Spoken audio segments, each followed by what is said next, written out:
Hai, Assalamualaikum warahmatullahi wabarakatuh. Kami dari kelompok piutang akan menjelaskan tentang laporan keuangan syariah.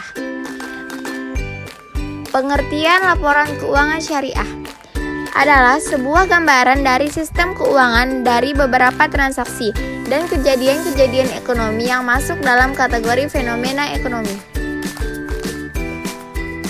Tujuan laporan keuangan syariah yang pertama untuk menyediakan informasi keuangan. Tujuan pertama dari laporan keuangan syariah adalah menyediakan informasi keuangan entitas syariah yang dibuat dalam satu periode akuntansi. Umumnya juga periode tersebut ditentukan oleh perusahaan terkait yang menggunakan sistem syariah untuk mengatur kebijakan laporan keuangannya. Kemudian, yang kedua menyediakan informasi kepatuhan terhadap prinsip syariah. Laporan keuangan syariah juga memiliki fungsi pengawasan, di mana laporan keuangan bisa meneliti apakah perusahaan tersebut menggunakan entitas syariah pada setiap transaksi dan juga berbagai prinsip ekonomi. Yang ketiga, menyediakan informasi mengenai pemenuhan tanggung jawab sosial. Entitas syariah juga menyediakan informasi sosial dalam laporan keuangannya. Informasi ini disajikan pada laporan sumber dan penyaluran dana, serta dan laporan sumber dana penggunaan dana kebajikan tersebut. Laporan keuangan merupakan pemenuhan tanggung jawab sosial sehingga pelaksanaannya dapat berjalan dengan lancar. Karakteristik laporan keuangan syariah. Yang pertama dapat dipahami.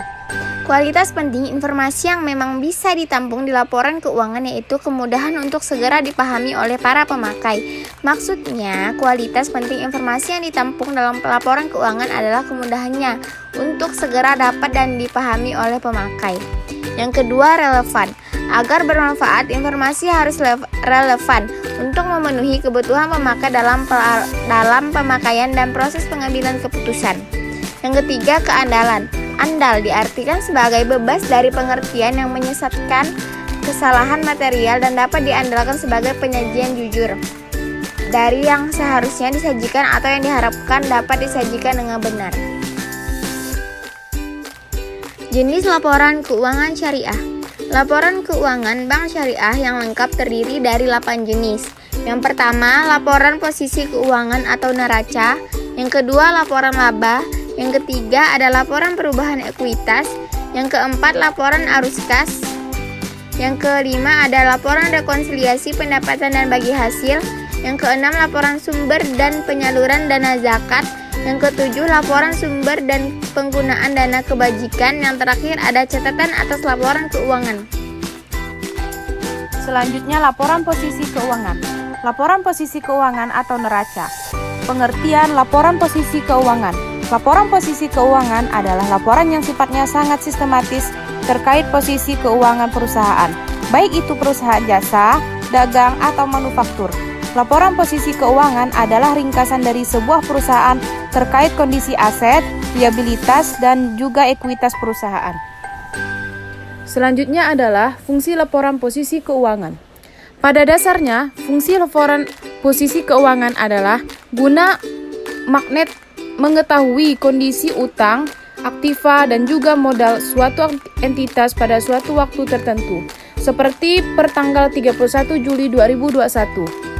Dengan mengetahui kondisi unsur yang ada pada laporan neraca, maka nantinya akan menjadi pertimbangan bagi suatu entitas atau perusahaan dalam membuat suatu kebijakan strategis untuk operasinya.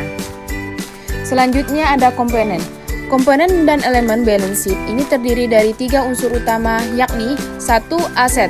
Aset adalah kekayaan perusahaan ataupun entitas yang di dalamnya terdiri dari kas, piutang, biaya yang dikeluarkan di muka, serta aset tetap. Di dalam laporan posisi keuangan, aset tetap berada di dalam neraca disajikan sebesar nilai bukunya. Yang kedua ada kewajiban atau liabilitas. Kewajiban adalah sesuatu yang terjadi tunggangan ataupun diselesaikan oleh pihak perusahaan ataupun entitas dalam jangka waktu pendek atau panjang. Contohnya, sederhana dari kewajiban utang jangka panjang adalah pendapatan yang diterima di muka dan utang pada pihak ketiga. Yang ketiga ada ekuitas. Ekuitas adalah modal entitas yang dimanfaatkan dalam melakukan operasi ataupun kegiatan perusahaan. Contoh sederhana dari ekuitas adalah modal disetor dan juga laba ditahan. Cara membuat laporan posisi keuangan. Secara sederhana, terdapat 6 langkah dan cara membuat Statement of Financial Position, yaitu yang pertama ada mengidentifikasi dan menganalisis transaksi keuangan perusahaan. Yang kedua, melakukan pencatatan dan klasifikasi jurnal transaksi keuangan perusahaan. Yang ketiga, melakukan pemindahan ataupun posting hasil pencatatan jurnal ke dalam buku besar. Yang keempat, menyiapkan neraca saldo berdasarkan buku besar yang ada. Yang kelima, melakukan penyusunan kertas kerja kolom berdasarkan buku besar.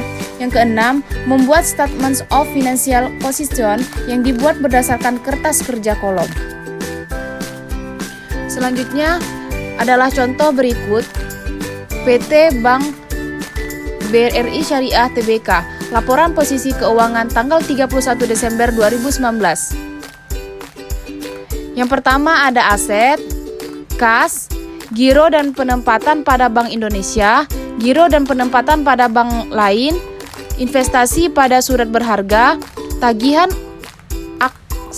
akseptasi, piutang. Yang terdapat dalam piutang ada piutang murah bahah, cadangan kerugian penurunan nilai, piutang istihna, cadangan kerugian penurunan nilai, piutang sewa ijarah, cadangan kerugian penurunan nilai.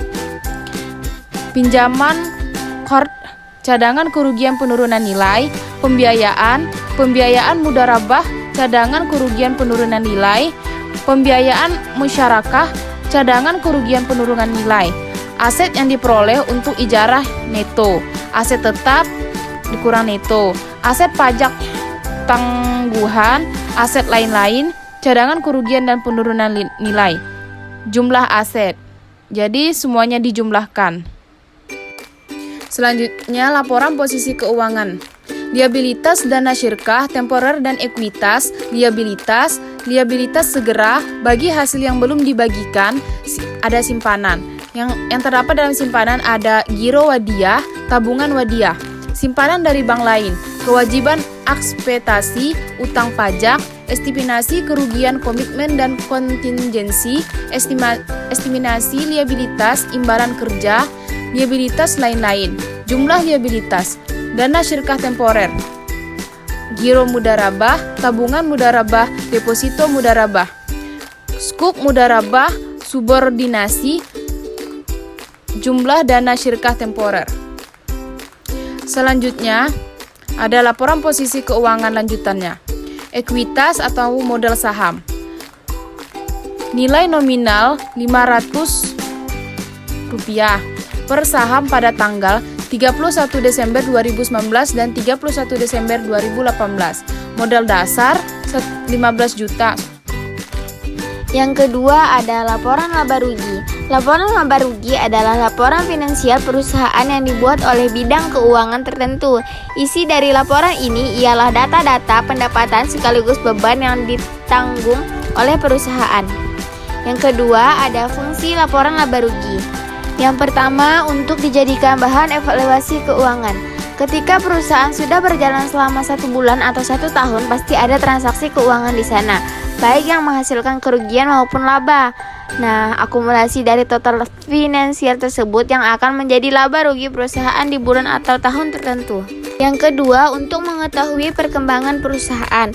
Perusahaan sedang berkembang, bisa dilihat dari kondisi keuangan di perusahaan tersebut. Jika lebih besar keuntungannya atau laba dibandingkan rugi, tentu prospek perusahaan ke depan akan semakin meningkat, apalagi jika dibarengi dengan peningkatan alat produksi, sumber daya manusia dan selainnya. Maka dari itu, untuk mengetahui perkembangan perusahaan atas harus data-data laba rugi perusahaan. Maka dari itu dibuatlah laporan laba rugi yang bisa dijadikan tolak ukur perkembangan atau sebaliknya. Yang ketiga, untuk mengatur langkah kebijakan atasan.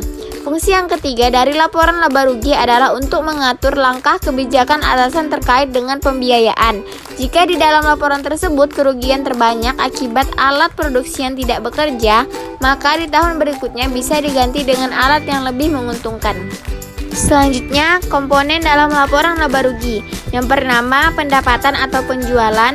Yang kedua, harga pokok penjualan atau HPP. Yang ketiga, laba kotor. Yang keempat, beban pemasaran, periklanan, dan promosi. Yang kelima, ada beban umum dan administrasi.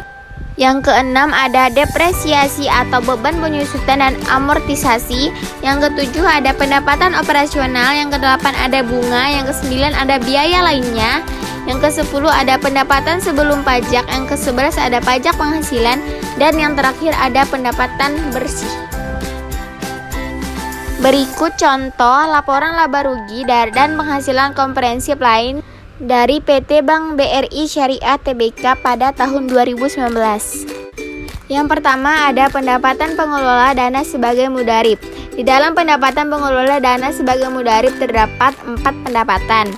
Yang pertama, ada pendapatan dari jual beli, pendapatan bagi hasil, pendapatan usaha utama lainnya. Yang terakhir, ada pendapatan dari ijarah atau neto.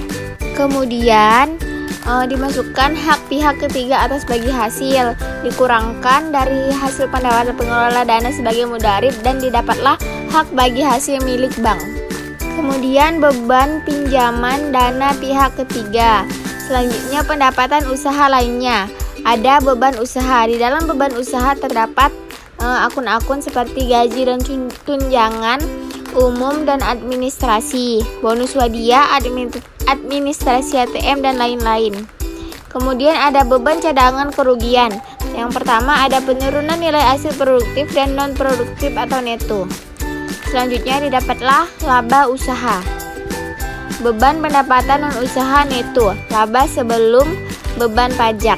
Kemudian dikurang dengan beban pajak dan didapatlah hasil laba bersih.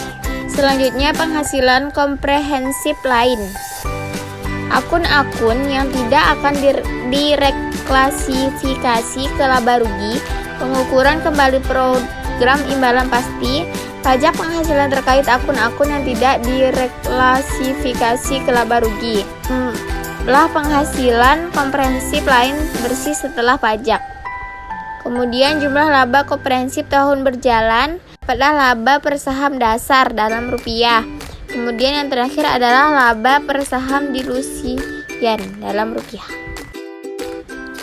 Yang ketiga ada laporan perubahan ekuitas. Laporan perubahan ekuitas adalah merupakan salah satu dari laporan keuangan yang harus dibuat oleh pemerintah pusat atau daerah yang menggambarkan peningkatan atau penurunan aktiva bersih selama periode yang bersangkutan berdasarkan prinsip pengukuran tertentu yang dianut. Ekuitas adalah kekayaan bersih pemerintah yang merupakan selisih antara aset dan kewajiban pemerintah. Aset adalah sumber daya ekonomi yang dikuasai dan atau dimiliki oleh pemerintah sebagai akibat dari peristiwa masa lalu dan dari mana manfaat ekonomi atau sosial yang penyesalannya dan mengakibatkan aliran keluar sumber daya ekonomi pemerintah.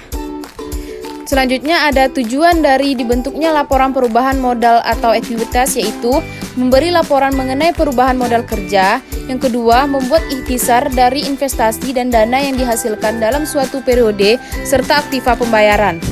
Komponen laporan perubahan modal. Yang pertama ada modal awal, pengaruh dari perubahan kebijakan akuntansi, pengaruh koreksi kesalahan periode sebelumnya, saldo yang disajikan lagi, perubahan dari modal saham, dividen. Yang ketujuh, laba rugi dari periode terkait. Yang kedelapan, perubahan dalam cadangan revaluasi. Yang kesembilan, keuntungan dan kerugian lain. Dan yang terakhir ada saldo akhir. Berikut adalah contoh laporan ekuitas perusahaan Bank BRI Syariah tahun 2019. Pada saldo 31 Desember 2017, penambahan modal saham, penerbitan saham, kapitalisasi laba ditahan, laba tahun berjalan, penghasilan komprehensif lainnya, penambahan cadangan umum, opsi saham. Saldo 31 Desember 2018, penambahan modal saham, penerbitan saham, kapitalitas laba ditahan, laba tahun berjalan, penghasilan komprehensif lainnya, penambahan cadangan umum, opsi saham, pembagian dividen, saldo 31 Desember 2019. Yang keempat ada laporan arus kas. Laporan arus kas adalah bagian dari laporan keuangan suatu perusahaan yang dihasilkan pada suatu periode akuntansi yang menunjukkan aliran masuk dan keluar uang perusahaan. Tujuan arus kas. Yang pertama, kemampuan entitas dalam mendapatkan arus kas. Yang kedua, transaksi investasi dan pendanaan kas. Yang ketiga, kemampuan entitas untuk membayar dividen dan kewajiban. Yang keempat, ada keterangan atas perbedaan antara angka laba bersih dan kas bersih. Kemudian ada komponen arus kas. Yang pertama ada arus kas dari kegiatan operasi. Yang kedua ada arus kas dari kegiatan investasi. Dan yang ketiga ada arus kas dari kegiatan pendanaan. Contoh laporan arus kas dari PT BRI Syariah untuk tahun 2019. Arus kas dari aktivitas operasi, penerimaan bagi hasil jual beli dan pendapatan ijarah dan pendapatan usaha utama. Kemudian pembayaran bagi hasil dana syirkah temporer. Yang ketiga ada penerimaan pendapatan usaha lainnya, beban usaha, penerimaan pembayaran atas pendapatan atau beban non usaha neto. Kemudian ada pembayaran pajak, penghasilan badan, pembayaran zakat, penyaluran dana kebajikan. Dijumlahkan, kemudian didapatlah arus kas sebelum perubahan dalam aset dan liabilitas operasi. Kemudian perubahan dalam aset dan liabilitas operasi. Penurunan kenaikan saat operasi. Dikurang giro dan penempatan pada Bank Indonesia. Kemudian dikurang piutang, dikurang pinjaman card. Kemudian dikurang pembiayaan syariah. Ditambah aset yang diperoleh untuk ijarah, ditambah aset lain-lain. Kemudian ada kenaikan atau penurunan liabilitas operasi. Yang pertama ada liabilitas kas neto diperoleh dari aktivitas operasi, dikurang. Selanjutnya ada arus kas dari aktivitas investasi. Terdapat penerimaan kembali investasi pada surat berharga, kemudian perolehan surat berharga, kemudian hasil penjualan aset tetap, perolehan aset tetap. Dapatlah kas neto digunakan untuk aktivitas investasi. Selanjutnya arus kas dari aktivitas pendanaan. Ada pembayaran dividen, penanaman modal saham, setoran modal. Didapatlah kas neto diperoleh dari aktivitas pendanaan. Kemudian selanjutnya kas dan setara kas. Ada kas, giro dan penempatan pada Bank Indonesia, giro dan penempatan pada bank lain. Kemudian dijumlahkan, didapatlah jumlah. Yang kelima ada laporan rekonsiliasi pendapatan dan bagi hasil. Pengertian rekonsiliasi adalah laporan rekonsiliasi pendapatan dan bagi hasil merupakan penyajian yang menyajikan rekonsiliasi antara pendapatan bank yang menggunakan dasar akrual dengan pendapatan dibagi hasilkan kepada pemilik dana yang menggunakan dasar kas. Tujuannya untuk menyampaikan informasi mengenai pendapatan usaha utama dan bagi hasil untuk pemilik dana. Laporan rekonsiliasi pendapatan dan bagi hasil dapat digunakan untuk mengetahui arus kas dari pendapatan usaha utama. Komponen yang disajikan, yang pertama, pendapatan usaha utama dasar akrual. Yang kedua, penyesuaian atas dikurangi dengan pendapatan usaha utama periode berjalan yang kas atau setara kasnya belum diterima, ditambah dengan pendapatan usaha utama periode sebelumnya kas atau setara kasnya diterima di periode berjalan. Yang ketiga ada pendapatan yang tersedia untuk bagi hasil. Yang keempat, bagian bank atas pendapatan yang tersedia untuk bagi hasil. Yang kelima ada bagian pemilik dana atas pendapatan yang tersedia untuk bagi hasil. Contoh laporan rekonsiliasi pendapatan dan bagi hasil pada PT Bank BRI Syariah Tbk pada tanggal 31 Desember 2019. Pendapatan pengelolaan dana sebagai mudharabah atau akrual. Pengurangan pendapatan tahun berjalan, kas atau setara kas yang belum diterima, pendapatan margin murahabah dan istihna, hak bagi hasil pembiayaan, pendapatan usaha utama lainnya. Penambahan pendapatan periode sebelumnya yang kasnya diterima pada periode berjalan, pendapatan margin murahabah dan istihna, hak bagi hasil pembiayaan pendapatan usaha utama lainnya. Pendapatan yang tersedia untuk bagi hasil yang menjadi hak bank, hak pihak ketiga atas bagi hasil, dirinci atas, hak pemilik dan atas bagi hasil yang sudah didistribusikan, hak pemilik dana atas bagi hasil yang belum didistribusikan. Dijumlahkan. Yang keenam, laporan sumber dana zakat. Laporan sumber dan penyaluran dana zakat merupakan laporan yang menunjukkan sumber dan penyaluran dana zakat kepada entitas pengelola zakat selama suatu jangka waktu tertentu, serta saldo dana zakat yang belum disalurkan pada tanggal tertentu. Pembayaran zakat dilakukan apabila nisab dan haulnya terpenuhi dari harta yang memenuhi kriteria wajib zakat. Komponen. Bank menyajikan laporan sumber dan penyaluran dana zakat sebagai komponen utama laporan keuangan dengan menyajikan dana zakat berasal dari wajib zakat atau muzaki. Terdiri dari yang pertama, zakat dari dalam entitas syariah. Sumber dana zakat yang berasal dari pemilik bank diperhitungkan dari laba neto sebelum pajak selama periode 1 tahun. Yang kedua, zakat dari pihak luar entitas syariah. Adapun untuk dana eksternal terdiri dari A. Dana yang disetor atau dipotong dari rekening nasabah atas perintah nasabah tersebut. Kemudian ada zakat masyarakat bukan nasabah bank yang disetor melalui bank.